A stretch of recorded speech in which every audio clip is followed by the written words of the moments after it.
Yo, what's up? Welcome back to the YouTube video, bro. Today we're watching 4 most disturbing moments caught on live stream footage. But I haven't recorded or reacted in a minute, so chill on me. Got my food here though. I'm not gonna show you it though, because if it fall on my desk, I'm beating you up. Let's get right to the video, bro. Make sure you like, comment, subscribe if you enjoyed it, and yeah. In December of 2022, the authorities in Northern Ireland came across a bizarre crime scene where the most likely suspect was somehow in 2 places at once. It all started on the 18th of December when Irish YouTuber VoteSaxon07, whose real identity is 33-year-old Stephen McCullen, live-streamed himself playing GTA Vice City. The stream started at around 6 p.m. and Stephen stayed live for about 6 hours, till midnight. The stream itself was quite unremarkable, with Stephen playing the game mostly in silence, broken by his occasional commentary. Unfortunately, while he was streaming comfortably in his home, his 32-year-old girlfriend, Natalie McNally, was going through something downright horrific. Stephen, however, was completely unaware of this and promptly went to sleep after ending the stream. The next day, he woke up to a barrage of calls and messages regarding Natalie. She was apparently at her parents' house the night before to watch the World Cup finale. The match ended at around 6 p.m. and Natalie went back to her home shortly after, which wasn't too far away. She lived alone in Northern Ireland with her 2 cats and a dog. However, the next day, no one could get through to Natalie. She didn't show up to work and wasn't picking up her phone either. At the time, she was also 15 weeks pregnant with Stephen's child. What? So when she went silent, her friends and family grew worried, fearing she was facing some health concerns. After learning about her absence and waiting a few hours for a response, Stephen went to her home, which was about 20 minutes away from his home in Lisburn. Unfortunately, he was too late. When Stephen arrived at Natalie's home, the door was wide open. Inside, he found her lifeless on the floor. She had been killed. Detectives from the Major Investigation Team have now launched a murder investigation following the death of Natalie McNally in Lurgan. This follows the results of the post-mortem. The 32-year-old died a violent death, having been stabbed a number of times, and there are signs of defensive injuries. Post-mortem reports showed that she was killed on the night of December 18th, not long after she came back from her parents' home. However, investigators did not find any evidence of a forced entry into her home. This, combined with the fact that Stephen was the one who reported her death to the police, made him the lead suspect in her murder investigation. What's up? And he was arrested shortly after. However, this arrest didn't last long, because as the authorities quickly found out, Stephen had a strong alibi. According to the post-mortem report, Natalie was killed during the same time Stephen was live streaming from his home. Investigators looked through Natalie's phone and found the last text Stephen sent to her at 5:57 p.m., which read, "Right, I'm off to stream the night away. Wish me luck." To which Natalie replied, "I might have a peek at your live stream later." This was enough to clear Stephen's name from any wrongdoing, but it left investigators with no clear direction on where to look next.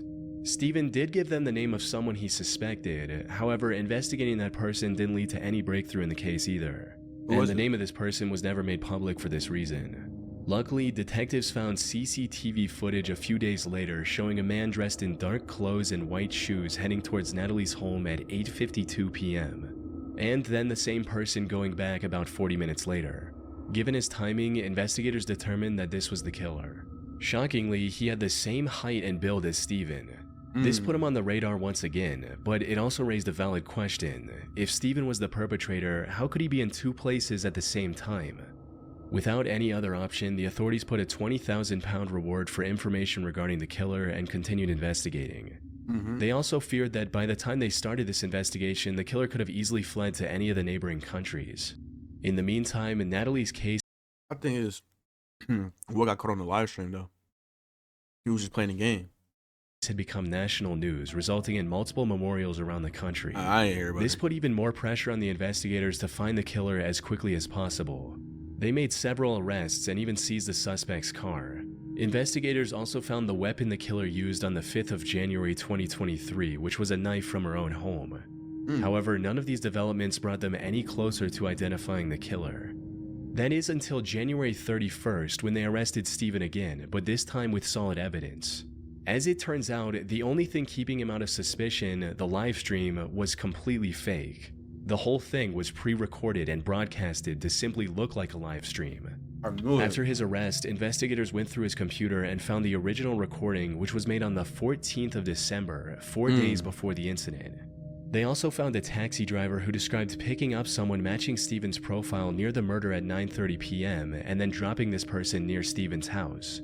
Most importantly, according to the taxi driver, this passenger had forgotten his wallet at home, so he quickly ran inside his house to get the money. And as expected, he ran into Stephen's home.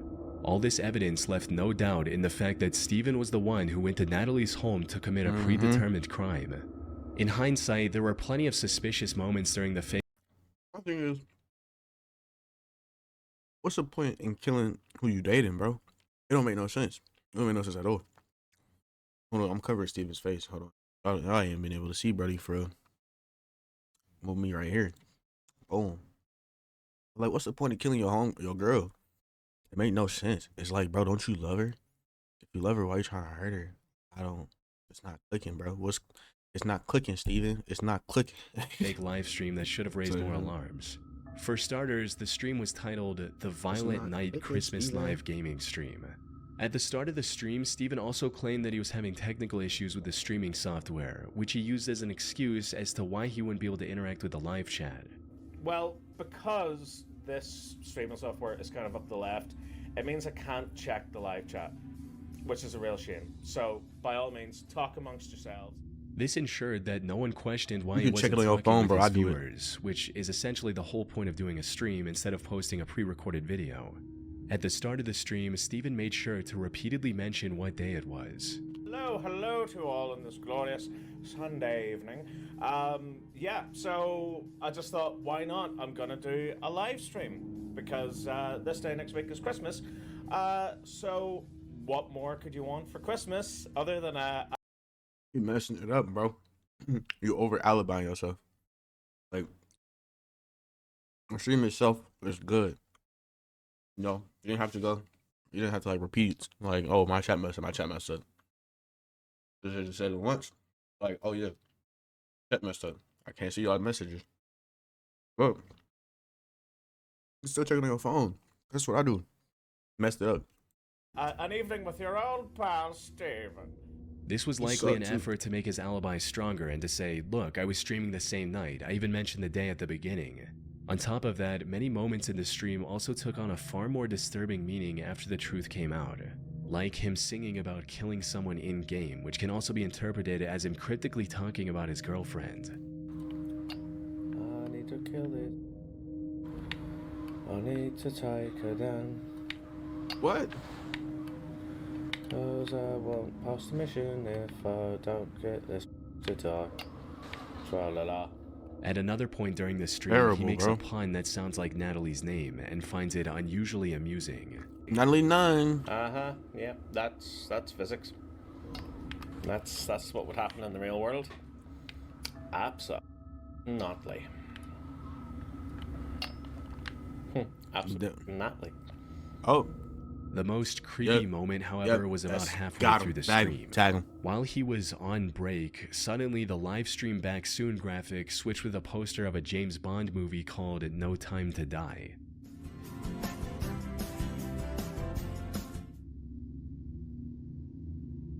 Steven later claimed that this was an accident. He accidentally dropped his controller on the keypad, which made the strange graphic come up.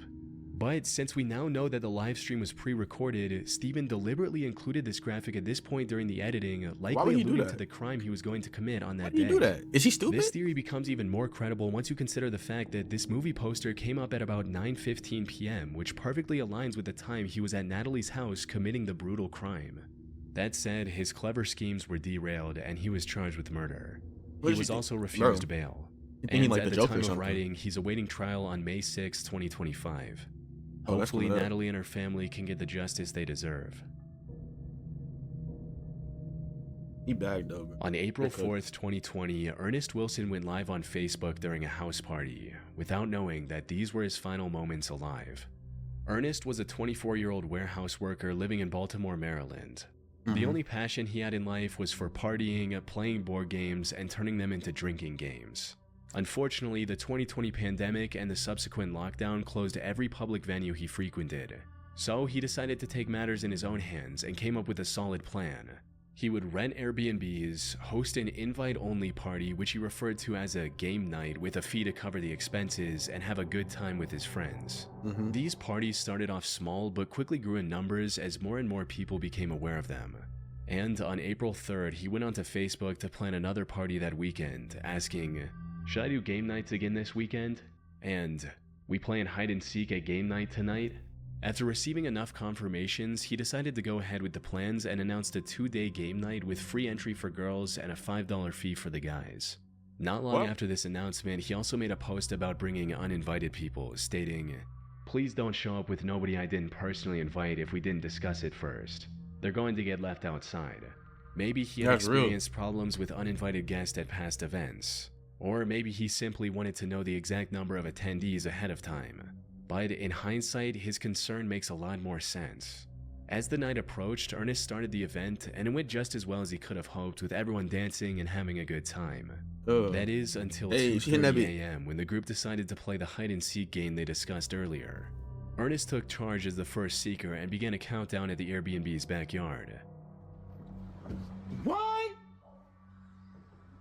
2, 3, 4, 5, 6. However, as soon as he began searching for his friends, he stumbled upon something completely unexpected. 1, 2, 3. Who the f is that, G? I don't know. Your face. Get your on the other side of this gate. Who the Bro, this is why I gotta start fighting niggas. This can't be one of my friends. He saw someone trying to jump the fence and break into the property. Now, the correct response would have been to go back inside to safety and call the cops on this intruder. However, Ernest was already a bit under the influence at the time and made the biggest mistake of his life.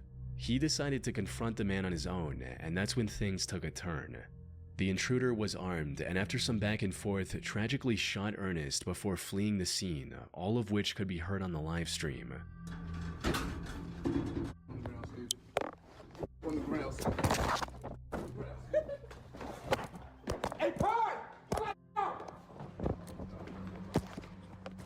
The police arrived at the property at 2:45 a.m. where they found Ernest lying in a pool of his own blood. According to the few statements that were released to the public, this appeared to be a case of a robbery gone wrong. However, some believe there was more to the story. This is because during Ernest's struggle with the intruder, a girl can be heard laughing in the background. It was a setup, bro. As the story goes, this girl was an accomplice of the intruder who planned to either rob the place or eliminate Ernest for some reason, with one person on YouTube writing, "That girl tried to let someone in the front door, or she knew who tried coming through the door. Once discovering it was locked, she told them to hop the fence as clear as day. I would start with her boyfriend." Unfortunately, from what I can find, the police never caught the suspect, and Ernest's case remains open to this day. That's sad, whatever bro. their motive was, I doubt we'll ever know. Like, that's why you can never have good things around people. My people. But like, bro, like he was just trying to throw a little get together for everybody to get together, have some fun during the quarantine. People dying and shit. You gonna start robbing them? Come on, bro. Like, it's crazy. Especially 5 years later. Oh, it's 2025. On September 7th, 2024, a 32-year-old man by the name of Joseph Couch opened fire on vehicles traveling down I-75 near the city of London, Kentucky. He managed to hit 12 cars, injuring 5 people. Fortunately, there were no fatalities.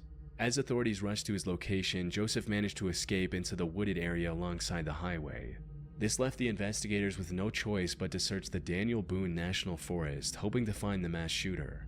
In the meantime, they also began looking into Joseph's past and made some chilling discoveries. He served in the Army Reserve from 2013 to 2019 before receiving an honorable discharge due to him developing PTSD. More importantly, this wasn't his first entanglement with law enforcement. Back in 2000, I just want to apologize for smacking in your ear, bro. I know I've been eating right the whole time. Like,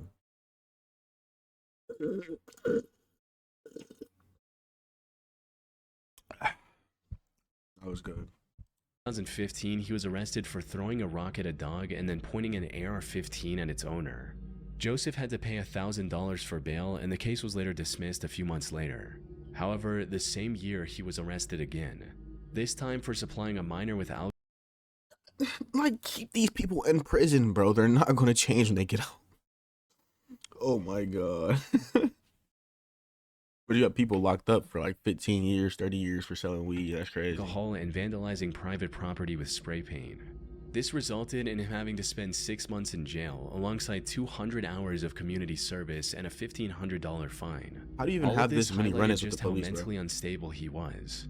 Something that became even more apparent when investigators factored in the messages he sent to his ex before the shooting. These read, "I'm going to kill a lot of people. Well, at least try. I'll kill myself afterwards." His past record and these texts also made it clear that Joseph wouldn't go down without a fight if they managed to find him. Beyonce? Unfortunately, the search for him wasn't progressing as smoothly as they'd hoped.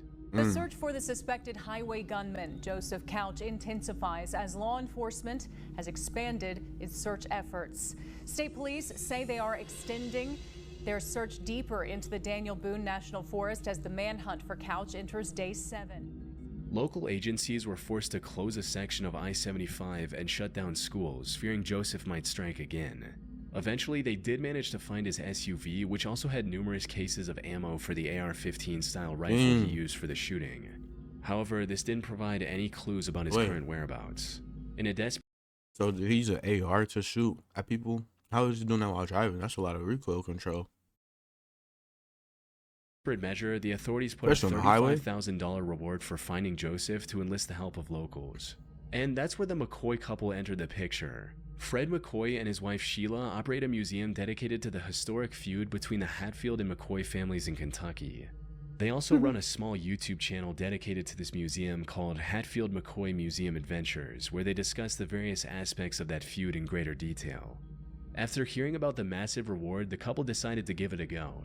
They had lived in the area their entire lives and knew the wilderness well. $35,000. That's a sweet little piece of money. Mm-hmm. We're going looking for him. We're hoping he finds us, but we're going looking for this Couch guy, Joseph Couch.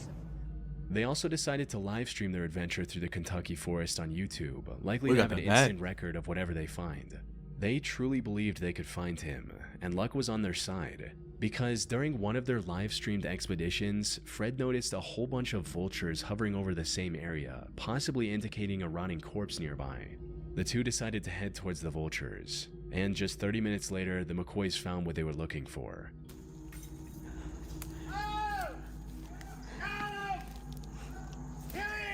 You found him? Oh, my Lanta. I'm coming. Oh, my Lanta. Oh, my You Lanta. found him? Oh, my Lanta.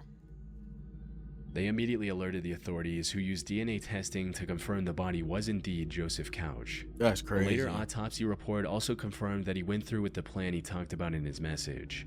After 13 days of searching, the I-75 shooter mystery finally came to a close, ending the manhunt and You told me they had school. They didn't have school for 13 days. Ooh, bro, I've been acting up on Fortnite, bro. Ooh, bro, easing the fear of Joseph still being out there. acting a fool on the fort, bro. On October 28, 2019, a 47-year-old Japanese man named Tetsu Shiohara live-streamed himself climbing Mount Fuji. And what was supposed to be nothing more than a fun stream quickly turned into an avoidable tragedy. You see, Tetsu had been climbing Mount Fuji since 2017 and had already reached the summit many times. However, all of those previous expeditions were during the climbing season, which stretches from July to mid-September. Oh, he up there when And he while not it's supposed not to an be up easy there. task, it's far safer during these months with maintained trails, milder weather, and resting huts along the way that also sell essential supplies like food and oxygen cans. So when Tetsu decided to climb the mountain in late October, it was already covered in thick, slippery snow. Oh, And the conditions were far harsher than he could have imagined, with winds reaching up to 60 miles per hour. you're not supposed to climb it when All of it's the snowing, resting bro. spots on the mountain were also closed for the off-season. But despite this being his first off-season climb, the unfavorable conditions did not deter Tetsu. He was determined to reach the summit and make it back in a single day. Unfortunately, the stream didn't get off to a good start, as he forgot to bring essentials like thicker socks to keep his feet warm and crampons to prevent his shoes from slipping. Please don't. あ、靴下。あれ靴下忘れた。いや、違う違う。バスバス。何が I say, I don't. Later, he also Bro. commented on how he didn't bring any food with him to avoid making his backpack too heavy. But as the climb continued, not having food became the least of his worries, as he quickly realized the snow that day was deeper than he could have imagined. On his way to the top, he passed several points where the trail had collapsed due to bad weather. About 2 hours into the hike, his viewers started to notice how dangerous things were getting as well, and began urging him to turn back before reaching the summit. No, yeah. They're trying to save his life, bro. However, he ignored all the warning signs and pressed on with the hike, and by sheer willpower actually managed to get close to the summit. Sadly, this is where his luck ran out. While treading through a particularly steep section of the trail, Tetsu slipped and fell down the mountainside.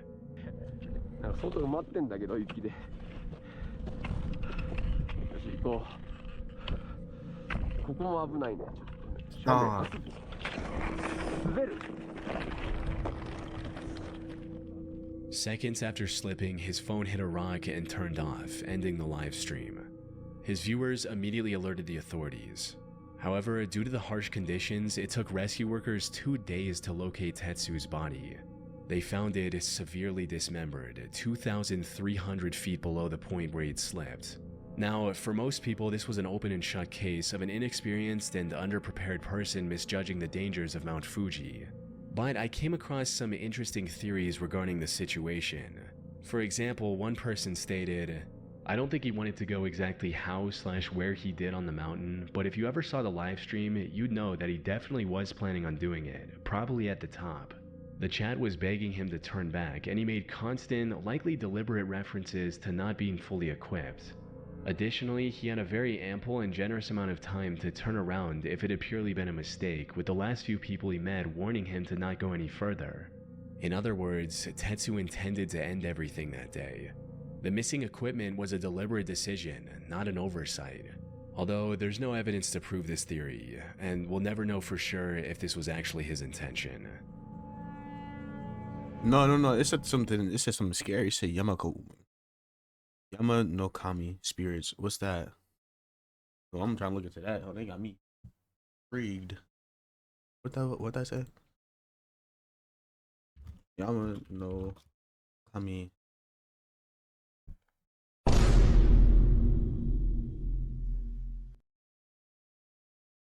So it's just like a mountain god.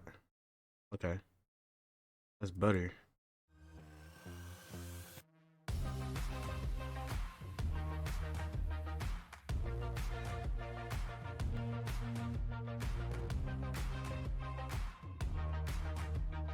We out in Italy on the water.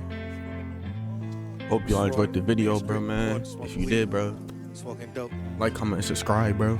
Drinking a little lean. So I can do this some more. You feel me? Like, I'm trying to blow it for real. I always knew I wasn't gonna be gay.